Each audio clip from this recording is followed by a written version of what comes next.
என்னுடைய பேர் சத்யம் சி சரவணன். நான் முதுகுளத்தூர் சட்டமன்ற தொகுதியில பலாப்பழம் சின்னத்தில் வந்து நான் போட்டியிடுறேன். இந்த முதுகுளத்தூர் தொகுதியில வந்து முக்கியமான பொதுமக்களிடம் வச்ச கோரிக்கை வந்து குடிநீர். குடிநீர் பிரச்சனை வந்து தலைவிரித்து ஆடுது. மக்கள் அல்லல் பட்டுக் கொண்டிருக்கின்றார்கள். கண்டிப்பாக அதை தீர்ப்பதற்கு நரிப்பையூர் கடல் நீர் குடிநீர் ஆக்கிய திட்டத்தை செயல்படுத்தி கண்டிப்பாக இந்த மக்களுக்கு வந்து நல்ல ஒரு குடிநீரை கொடுப்பேன். அதே போன்று ஆடு வளர்ப்போர் நலவாரியம் அமைப்பேன். பனைமர கல் இறக்க அனுமதி பெற்றுக் கொடுத்து அந்த பதநீரை வந்து பதப்படுத்தி கடைகளில் விற்பனை செய்யவும். ரேஷன் கடையில வந்து பாத்தீங்கன்னா சர்க்கரைக்கு ஒயிட் சர்க்கரைனால நிறைய வியாதிகள்லாம் ஏற்படுது. அதனால இது நல்ல கால்சியம் சத்துள்ள பனங்கற்பட்டியை வந்து ரேஷன் கடையில வந்து விற்பனை செய்ய நான் கண்டிப்பா வந்து சட்டமன்றத்தில் வந்து குரல் கொடுப்பேன். மேலும் வந்து இந்த சாயல்குடி வாலிநோக்கம் லேஸ்மா நகர் அந்த தூண்டில் மீனவர்களுடைய நீண்ட நாள் கோரிக்கையான அந்த கோரிக்கைக்கு கண்டிப்பாக நான் வந்து குரல் கொடுப்பேன். அதே மாதிரி இந்த தேவேந்திரகுல மக்களினுடைய பட்டியலின வெளியேற்றுறதுக்கு கண்டிப்பாக நான் வந்து சட்டமன்றத்தில் அவர்களுக்காகவும் நான் வந்து கண்டிப்பாக குரல் கொடுப்பேன். மேலும் இந்த உரத்தட்டுப்பாடு, விவசாய நெல் கிடைக்க போன்ற அந்த நடவடிக்கை எடுப்பேன். அதே மாதிரி 100 நாள் வேலை திட்டத்துல இந்த கிராம பகுதி என்பதால் நிறைய பேர் வந்து இருக்காங்க. அதுலயும் நிறைய முறையீடு நடக்குது. அதையும் வந்து கண்டிப்பாக நான் வந்து சரி செய்வேன். அதே மாதிரி இந்த கூட்டுறவு கடன்கள் எல்லாம் வந்து தள்ளுபடி செய்ய நான் வந்து குரல் கொடுப்பேன். தமிழகத்துல வந்து யார் முதலமைச்சராக ஆட்சி அமைத்தாலும் அவர்களோடு நான் ஆதரவு கொடுத்து இணைந்து இந்த முதுகுளத்தூர் தொகுதி மக்களுக்கு அவருடைய கோரிக்கைக்கு நான் கண்டிப்பாக வந்து குரல் கொடுப்பேன். இந்த விவசாயிகள், கால்நடை வளர்ப்போர், ஆடு மாடு வளர்ப்போர், இந்த மாதிரி வந்து பனைமர தொழிலாளர்கள், மீனவர்களோடு சார்ந்து இருப்பதால் எனக்கு வந்து அந்த தொழில் செய்யக்கூடிய மக்கள் தான் இங்கே அதிகமாக இருக்கின்றார்கள். அதனால வந்து எங்களுடைய வெற்றி வந்து உறுதியாகிவிட்டது. இந்த தொகுதி மக்களுக்கு நீங்க என்ன வாக்குறுதி?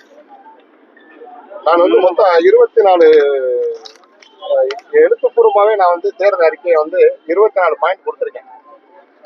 அது முக்கியமான ஒரு ஆமா, குடிநீர் பிரச்சனை தான் முதல்ல கொடுத்துருக்கேன். அப்புறம் 2வது விவசாயத்துக்கு தேவையான தண்ணீரை வந்து மலட்டாறு குண்டாறுகளை சீரமைத்து விவசாயம் செழிக்க பாடுபடுவேன். விவசாயிகளுக்கு வந்து இந்த பயிர் காப்பீட்டுலாம் ஆண்டுதோறும் வந்து ஒழுங்காவே வழங்குறது கிடையாது.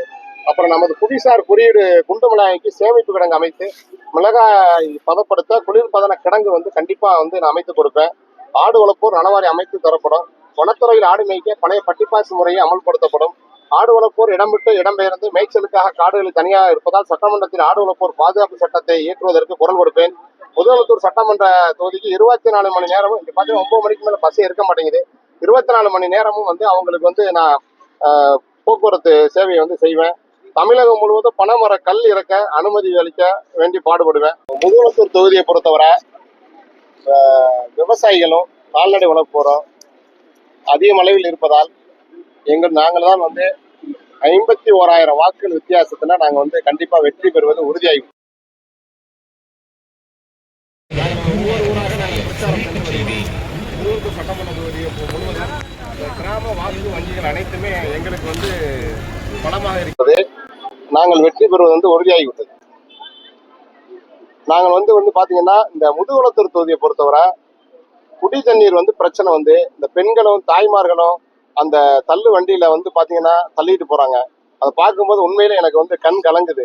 ஏன்னா இதுவரை வந்து இதுக்கு ஒரு அமைச்சர் ராஜா கண்ணப்பன் வந்து அமைச்சரா இருந்திருக்காரு. அது போக அதுக்கு முன்னாடி மலேசியா பாண்டி இருந்திருக்காரு. அவங்க 2 பேரும் தான் இப்போ வந்து இந்த மறுபடியும் நிக்கிறாங்க. அதனால எங்களுக்கு வந்து பிளஸ் அதான். ஏற்கனவே வந்து எப்படி சொல்றது, கரைச்ச புளிய கரைச்ச சக்கை தான். மக்கள் எல்லாருமே சொல்லிட்டாங்க. அவங்க 2 பேருக்குமே வயதாகி விட்டது. கண்டிப்பா உங்களுக்கு தான் எங்களுடைய வாக்கு அப்படின்னு சொல்லிட்டாங்க. அதனால கண்டிப்பா நாங்க வந்து வெற்றி பெறுவது வந்து முதுகுளத்தூர் சட்டமன்றத்தை நாங்கள் வெற்றி பெறுவது உறுதியாகிவிட்டது. நான் வந்து கண்டிப்பா வெற்றி பெற்று தமிழகத்தில் மக்கள் தீர்ப்பே மகேஷின் தீர்ப்பு என்று சொல்வார்கள்.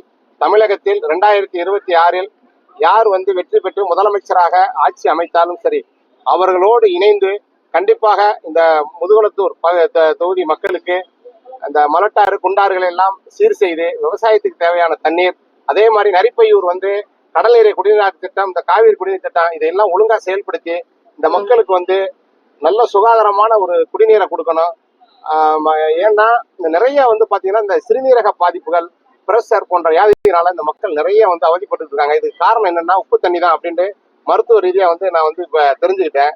அதனால இந்த மக்களை வந்து நோய் நொடியிலிருந்து காப்பாற்றவும், மேலும் விவசாயிகள் வந்து அது பெருமளவில் இருப்பதால் இந்த விதை நெல், உர தட்டுப்பாடு, இந்த மாதிரி நிறைய வந்து இந்த மக்கள் வந்து அவதிப்பட்டுக்கிட்டு இருக்காங்க. அது போக இந்த பெருமளவில் ஆடு வளர்ப்போர்லாம் இங்க நிறைய வச்சுக்கிறதுனால இங்க வந்து இடம்பெயர்ந்து நாடோடிகளாக தமிழகம் முழுவதும் வந்து பல்வேறு பகுதிகளில் இருக்காங்க. அவர்களுக்கு வந்து கண்டிப்பா ஆடு வளர்ப்போர் நலவாரி அமைக்கணும்.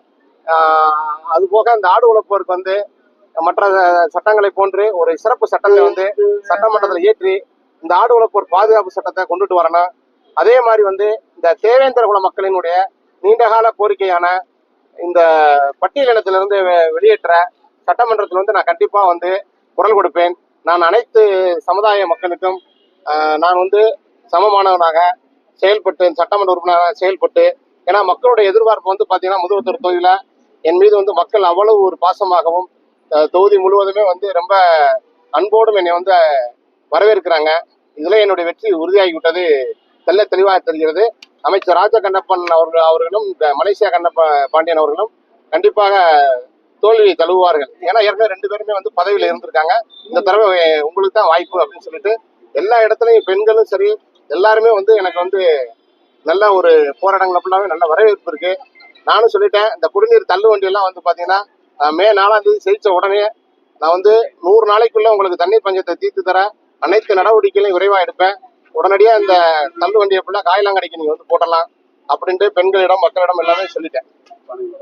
அதே மாதிரி இந்த பனைமரம் பனைமரத்துல வந்து பாத்தீங்கன்னா பூரண மது விலக்கை கொண்டு வரணும். கல் இறக்க வந்து அனுமதிக்கணும். அதே மாதிரி இப்ப எப்படி நம்ம குளிர்பான கடையில வந்து மற்ற குளிர்பானங்கள் மாசா பெப்சி அது மாதிரி இருக்கும், அதே மாதிரி வந்து பதநீரையும் வந்து பதப்படுத்தி மற்ற குளிர்பானங்களை போன்று அதை வந்து கடைகளில் விற்பனை செய்யணும். ஏன்னா பெருமளவில் இப்போ வந்து முதுகுளத்தூர் தொகுதியில இந்த சாயல் கூடிய கன்னிராஜபுரம் இந்த பகுதி ஃபுல்லாக பார்த்தா பெருமளவில் பனைமர தொழிலாளர்கள் இருக்கின்றார்கள். அவர்கள் நான் நேரடியாக சந்திச்சேன். அப்போ எங்களுடைய அமைப்பிலேயே பனைமர பிரிவே இருக்கிறாங்க, நிறைய பேர் வந்திருக்காங்க இங்க. அந்த அதனால அந்த பனைமர பிரிவை சார்ந்தவர்கள், விவசாயியை சார்ந்தவர்கள், எங்க ஆடு வளர்ப்போர் என்ற பெருமளவில் அனைத்துமே வந்து தொழில் சார்ந்த எங்களுடைய அமைப்பு. அதனால வந்து நாங்கள் வந்து முதுகுளத்தூர் தொகுதியில 50,000க்கும் அதிகமான வாக்குகள் வித்தியாசத்துல வந்து வெற்றி பெறுவது என்பது உறுதியாகிவிட்டது. பார்த்திருப்பீங்க, பெண்கள்ல இருந்து எல்லாருமே எங்களை வந்து ஒரு உற்சாகமா வந்து வரவேற்கிறாங்க. இப்போ வந்து காவல்துறையில வந்து 20 ஆண்டுகள் பணியாற்றியவர்களுக்கு வந்து நம்ம 2021 திமுக தேர்தல் அறிக்கையில சொல்லியிருந்தாங்க. இந்த மாதிரி 20 ஆண்டுகள் பணியாற்றினால் அது பார்த்தீங்கன்னா நெருக்கில 1 லட்சம் போலீஸார் இருக்காங்க. அவர்கள் எல்லாம் வந்து பாத்தீங்கன்னா சிறப்பு சப் இன்ஸ்பெக்டர் SSI அப்படின்னு சொல்லுவாங்க. அதுல வந்து அது 3 வருஷம் இருந்த பிறகு அப்புறம் பெர்மனண்டா SI ஆக்குவாங்க. அந்த பணியிடங்கள் வந்து பாத்தீங்கன்னா அதை செயல்படுத்தல. கண்டிப்பா நான் வெற்றி பெற்றேன்னா காவல்துறை தான் நாட்டுக்கு வந்து முக்கியம். அப்படிப்பட்ட காவல்துறைக்கு வந்து நான் கண்டிப்பா குரல் கொடுத்து 20 ஆண்டுகள் 2ஆம் நிலை காவலராக தலைமை காவலராக பணியாற்றியவர்கள், அதை ஃபர்ஸ்ட் பட்டாலியன் சொல்லுவாங்க, தமிழ்நாடு சிறப்பு காவல்பட, அப்புறம் ஆயுதப்பட, அப்புறம் முதல்நிலை காவலர், 2ஆம் நிலை காவலர், தலைமை காவலர், இத்தனை ஆண்டுகள் 20 ஆண்டுகள் பணியாற்றி முடித்தால் அவர்களுக்கு வந்து கண்டிப்பாக சப் இன்ஸ்பெக்டர் பணியிட வழங்க வேண்டும் என்று நேற்று கூட தந்தி பேப்பர் எல்லாம் போட்டிருந்தாங்க. அதை நான் பேட்டி கொடுத்துருந்தேன். அதை வந்து கண்டிப்பா செயல்படுத்துவேன். அதே மாதிரி வந்து பாத்தீங்கன்னா இந்த முதுகுளத்தூர் அரசு மருத்துவமனையும் சரி, கோயிலில் உள்ள எந்த அரசு மருத்துவமனையிலையும் மனைவேன் நீ பாத்தீங்கன்னா ரொம்ப கன்றாவியா இருக்கு. யாருக்குமே கொண்டு நல்லா போனா கூட உள்ளுக்குள்ள வந்து பாத்தீங்கன்னா உயிருக்கு உத்தரவாதமே கிடையாது. இங்க இருந்து ராம்நாடு கொண்டு போறாங்க, ராம்நாட்டுல இருந்து நேர சென்னை கொண்டு போறாங்க, இது மதுரைக்கு. பெருமளவுல போயிட்டு யாருமே உயிரோட திரும்பி வர்ற மாதிரி தெரியல. அந்த அளவுக்கு மருத்துவம் மோசமா இருக்கு. இது காரணம் இந்த ஆட்சியாளர்கள் வந்து இதை வந்து ஒழுங்கா செயல்படுத்தல. சமீபத்துல கூட பாத்தீங்கன்னாக்க மேலத்தூர் கிருஷ்ணாபுரத்தை சேர்ந்த சித்திரவேல் என்பவர் வந்து பாத்தீங்கன்னா 2022ல இருந்து மின்கம்பம் வந்து சாய்ந்து ரொம்ப டேமேஜ் ஆயிருக்கு அப்படின்னு சொல்லிட்டு பெட்டிஷன் கொடுத்துட்டே இருந்திருக்காங்க. அதற்கான ஆதாரங்கள்லாம் இருக்கு. இருப்பினும் வந்து மின்சாரத்துறை, முதுகுளத்தூர் மின்சார வாரியம் வந்து எந்த நடவடிக்கை எடுக்காதனால அநியாயமா அவர் வந்து சாய்ந்து அந்த மின்கம்பம் சாய்ந்து உயிரிழந்தாரு. அவருடைய மகன் கிஷோரும் வந்து படுகாயம் அடைந்து இருந்தாப்ல. ஆனா அந்த உடலை வந்து நாங்க அந்த மருத்துவமனைக்கு பார்க்கும் பொழுது அங்க இருந்து என்ன பண்ணிட்டாங்கன்னா உடனே நைட்டா பரமக்குடிக்கு அனுப்பிச்சாங்க. ஏன்னு கேட்டா இங்க எந்த வசதியுமே இல்லைன்னு சொல்றாங்க. அப்ப இந்த மாதிரி வந்து ஒரு மக்கள்கிட்ட வந்து ஒரு நம்பிக்கையும் ஒரு அரசாங்கம் வந்து ஒரு நம்பிக்கையை வந்து ஊட்டாம இந்த அளவுக்கு மருத்துவமனையில குறைய பரமக்குடி கொண்டு போறது. இங்க நாங்க போராடிய மக்கள் மீது வந்து அமைச்சருடைய அழுத்தத்தால் வந்து பாத்தீங்கன்னா ராஜகண்ணப்பனுடைய அழுத்தத்தால், ஆனா இந்த ஆடு வளர்ப்புடைய ஓட்டை வாங்கி தான் அவரு வெற்றி பெற்றாரு. 2021 நானே ஓட்டு போட சொல்லியிருந்தேன் அப்படின்னு. ஆனா வாங்கிட்டு 5 வருஷம் இருந்தாலும் ஒழிய ஆடு வளர்ப்போருக்காக ஒரு குரல் கூட, சத்தியமா சொல்றேன், ஒரு குரல் கூட வந்து சட்டமன்றத்துல அவர் கொடுக்கவே இல்லை. அதனால ஆடு வளர்ப்பு எல்லாம் கோபமா இருக்காங்க. அதே மாதிரி அவர் மலேசியா பாண்டியன் அவர்களுமே வந்து பாத்தீங்கன்னா இந்த ஓட்டு வாங்க வர்றதோட சரி, ஏதோ 200 ரூபாய்க்கு 500 ரூபாய்க்கு இவங்களெல்லாம் விலை கொடுத்து வாங்கிடலாம் அப்படிங்கிற ஒரு எண்ணத்துல இருக்காங்க இல்லையா. மற்றபடி இந்த மக்களுக்கு அரசியல் என்ன, மக்களுக்கு சேவை செய்யணும், மக்களுக்கு உதவி செய்யணும், அந்த ஒரு எண்ணம் இல்லாம இருந்ததுனால இந்த மக்கள் எல்லாமே வெறுப்படைஞ்சு நீங்க தான் வெற்றி பெறணும் அப்படின்னு சொல்லி ஒரே பச்சை துண்டு படையோட பெண்களும் ஆண்களும் எல்லா தொகுதி கூட சுத்திட்டேன்.